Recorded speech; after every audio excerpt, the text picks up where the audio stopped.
Simon Lucas. Hello. How are you, my friend? Welcome. Pleasure. Welcome to LA.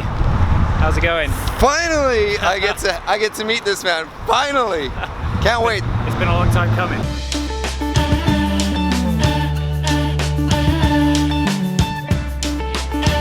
Wow. How cool is this? Nice. I feel at home. Hello, friends. I finally have Simon Lucas on the show. Like, this is the man. Welcome to the show, man. Thank you very much. It's been a long time coming. Yeah, I know. I can't believe we've been working on this since, what, 2010, 11, and we've never met. I know. How is that possible? I've heard your voice Too many times. So many times. Yeah, this is crazy. Let's get right to it, because I got a lot of questions for you. Yeah. Okay.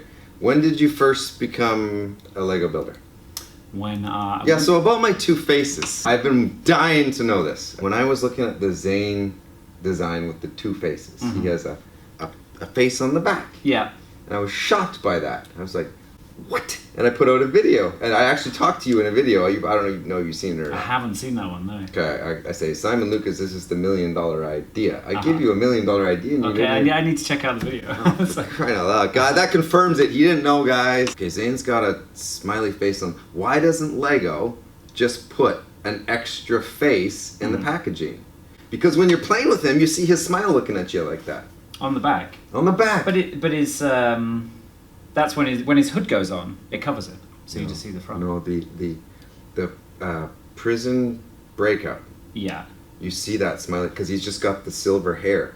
You see that line, and I was looking at it going, "What? You can see it." Do you see the back of that? Okay, I need to look into that. The new wave, because he only has one thing. They were like, "Whoa, maybe Simon Lucas listened to you. He saw your video, blah blah blah." And now I feel like that. So Lego rule. And maybe we broke our own rule there.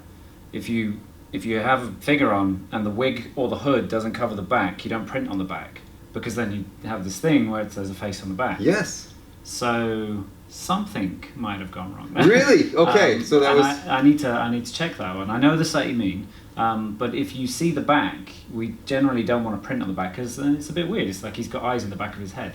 But if the wig covers it, which most of our wigs do when we design them, but Zane's hair is so like. I thought you knew about this. I didn't know about that, and now I need to investigate. I thought that I was onto something. I thought he actually listened to me, and apparently I'm just peon.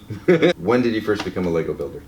I was playing with Lego a lot as a kid. I think my oldest memories of playing with Lego was when I was, 7 upwards, and I was just into the Lego pirate lines. So in 1988, 89, so I was 8, 9, they launched Lego Pirates, the big sets, and that was the first line they did there, and I just had the big boat, and I loved building that and creating my own stories with that. So did that influence the bounty?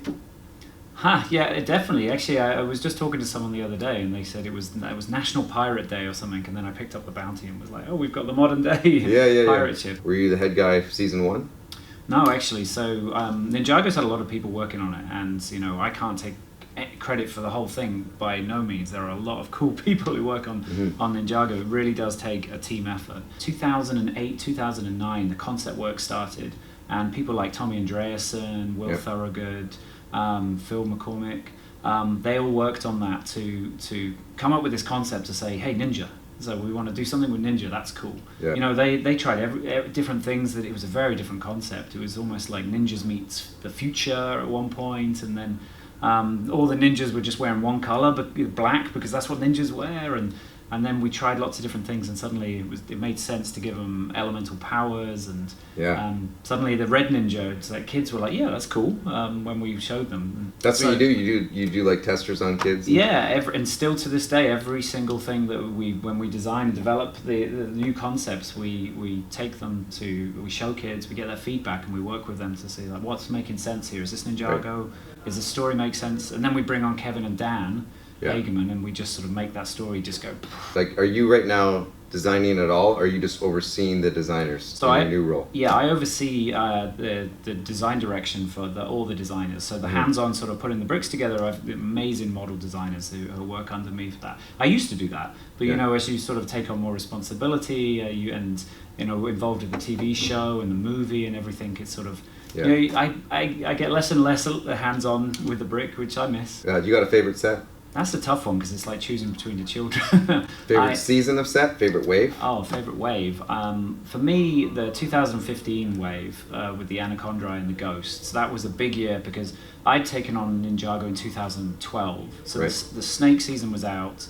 Then it kind of like, you know, the line dipped down a little bit. It wasn't as big at Lego. The TV show was still there, but in 2015 we wanted to come back big. Yeah. And we did, you know, the Anaconda in the first half, and then as you got closer to Christmas, there was the Ghosts, and it was a big TV series. So that's sort of precious to me as a line. But you weren't there for like the pilot, but you were there. No. So from then and beyond, in terms of like developing the concept, of course, season 2 with the snakes and that was launching. And at that point, were you designing minifigs and stuff like that? Like you were a designer? Yes, right? At that point, I had a role at Lego. It was called creative lead, which is basically, again, you're leading all the design team. Sometimes you're a little bit hands-on, but you also have designers and graphic designers that work with you. Do you do that all from computer? Like, do the designers do like a computer thing, kind of like you'd be doing like a landscape of this room, like, you know, with all the math and all that stuff? Is that how it works? And then it gets poofed out? I would say most of the designers at Lego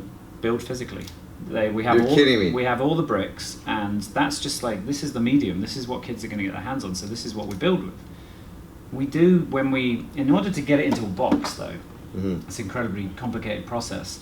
You can't just make hundreds of copy models, so we have to build it digitally as well, using Lego Digital Designer, so you can actually download that and build, and then you get all the bricks. But hold on a second here, Simon Lucas. You're telling me that maybe it's past my time, but they literally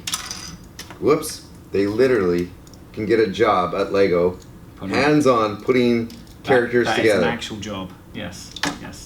I'm in the wrong business. That would have been so awesome. So our designers, Lego designers, you start as a junior designer, and it's like an apprenticeship. You work your way up, and you can become a designer, senior designer, and then a design manager where you kind of have more responsibility. Okay. And then eventually you can kind of work your way up to design director, and my position is as creative director, so I oversee a lot of different things. Did you have to move to Denmark for that? You do, yes. Maybe if this voiceover thing doesn't work out for me, although I'm not very good at building. What inspires you for the sets? I get inspired by a lot of different things. The fans, for one. Really? Yeah, I'm always on social media reading. I listen to you guys a lot. I might not reply so much because sometimes I can't reply because my reply will get me into a big conversation, and maybe I will end up saying something that I can't say, and I don't want to frustrate everyone. But I read a lot of things on my Twitter page, and I love following just on hashtag Ninjago on Instagram, just to see what people are saying, what they're building, what they're inspired by. That gives me ideas. Very cool. And then just, I'm a big story fan of comics, movies, and I love working with Kevin and Dan on that. We're working out what the best story is for the season, and Tommy Andreasen as well. Favorite minifig? I do. It changes a lot. My absolute all-time favorite minifigure right now, and it's Ninjago related, but it is Ninjago movie, is the Pajama Garmadon. Okay. Because I just like the fact that Garmadon's wearing volcano pajamas. That's right, yeah. And then from the TV series, I think I love the snakes, Pythor in particular, because Pythor's awesome. That was something really new for Lego, because think about it, a minifigure, it always looks like a minifigure. Yeah. And now you have the head and the tail, but it still looks like a minifigure. Yeah. And that's something we try and do in Ninjago. Always trying to add some newness to the minifigure, so it's not just your regular minifigure. Will Ninjago City be the biggest set ever for Ninjago? Right now it is 2,700 pieces. It's the biggest model that we've done. Yeah. But it's had such an amazing reaction online, and fans around the world are buying it. I think it's shown that Ninjago can appeal to the builders who want lots of bricks as well.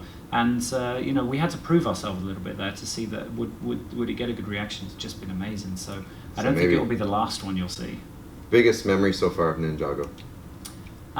This is supposed to be to both of us. For me, how far Ninjago has come. If I think back to those early days of sitting in a room in Denmark, kind of co-creating the idea of what Ninjago could be, and then you know, here we are right now in 2017, and the show has never been bigger. Yeah. More show is coming. There's a movie launch that's connected to the property. It's just, and it means so much to people around the world. Yeah. That for me is one big memory that I'll just keep forever. The earlier days of not knowing when we discover our powers and stuff like that, and the scripts, everything was fresh. Yeah. So that first season for us, it felt like the characters were really getting fleshed out and developed. And when I found out, I didn't know that I was a robot until that, like right when I got that script. Yeah. So stuff like that was just amazing. So for me, that's kind of what stuck with me. When I died, just so you know, a little bit of information, I didn't know I was coming back. Yeah. So I played it like this was my last moment that I could ever do the best I can, because this might be it. I mean, not that I slacked the rest of my lines, but in my mind I'm thinking, make this good, Brent, because this might be your way out. Now you say that, that is one of my the favorite moments ever, because that shows what we do with Ninjago, where Zane, you know, he sacrificed everything, and then the music came in. It was amazing. It's awesome, and it's like nothing else on TV that's on a children's broadcasting network. You know what I mean? People told me they were crying over that. We got choked up when we saw that when they make the show. They just do pencil sketches. You've probably seen the storyboards before the anime. No, we don't. Oh, okay. But so when we make the show, everything is kind of storyboarded out, and you know, everyone, when we watched it back in Denmark, just on a storyboard level, we were all like, ooh. So I know, like in the movie, they have some. The figures are in normal clothes, right? Yeah. But for the series, will you do some normal clothes? Like. Oh yeah, I see. So yeah, I mean, we've had them in kind of regular clothes before in the seasons, where I think when they worked for Woo, but you haven't put it in a set, right? No, we haven't, and but there's definitely opportunities to do some of the, maybe looking back at some of the outfits that they've worn, and we always try and drop in minifigures that we haven't done before. I got lots of questions about that coming up. Yeah. Favorite suit design from all the seasons? Daniel McKenna, one of the graphic designers, I briefed him on saying for the Day of the Departed season, it was kind of almost a standalone episode, a special for almost Halloween, right? And I wanted him to do a gi design that kind of had references from all the previous ones, that looked very classic, and it looked a little bit like the ones from 2012, but just different enough. And I think he did a great job there. They're really nice.